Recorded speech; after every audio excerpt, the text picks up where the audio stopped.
Hello guys, welcome back to my channel soldier wife Tulasi. Pray for the Japan. ఎందుకంటున్నానంటే July 5న tsunami వస్తుంది జపాన్లో అని చెప్పి జపాన్ ప్రజలందరూ చాలా వణికిపోతున్నారు. అసలు ఈ సునామీ వస్తుందని ఒక సైంటిస్ట్ అనలేదు, వెదర్ రిపోర్టర్స్ అనలేదు. అన్న వాళ్ళు ఎవరంటే ఒక ప్రెడిక్టర్.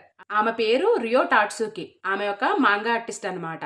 ఇప్పుడు తనని అందరూ న్యూ బాబా వంగతో పోలుస్తున్నారు. అసలు ఈ న్యూ బాబా వంగ ఎవరంటే మనకి పోతులూరు వీరబ్రహ్మేంద్ర స్వామి కాలజ్ఞానం ఎలా అయితే రాశారో ఫారెన్లో ఆవిడ్ని అలా నమ్ముతారనమాట.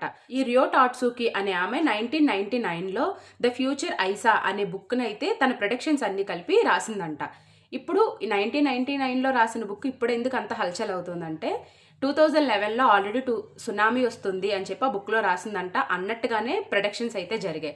ఇంకా చాలా ప్రొడిక్షన్స్ అయితే జరిగాయి కాబట్టి ఇప్పుడు ఈ 2025లో జూలై 5న కూడా సునామీ వస్తుంది అని చెప్పి రాసిందంట. చాలా భయంకరంగా ఉండబోతుంది అని. సో అందువల్ల జపాన్ ప్రజలందరూ వణికిపోతున్నారు. ఈ ప్రొడిక్షన్ నమ్మి జపాన్కి వెళ్దాం అనుకున్న టూరిస్టులు కూడా ఫ్లైట్లు క్యాన్సిల్ చేసుకున్నారంట. ఇది గమనించిన జపాన్ గవర్నమెంట్ ప్రిడిక్షన్స్ అనేవి ప్రూఫ్స్ లేకుండా ఏమీ నమ్మొద్దు, ఇలాంటి ప్రిడిక్షన్స్ని కొట్టివేయండి అని చెప్పి నోటీస్ రిలీజ్ చేశారంట. గవర్నమెంట్ ఎంత చెప్పినా ప్రూఫ్స్ ఏమీ లేకపోయినా ఈ ప్రిడిక్షన్స్ నమ్మే వాళ్ళు మాత్రం జపాన్ వాళ్ళు చాలా భయపడుతున్నారు.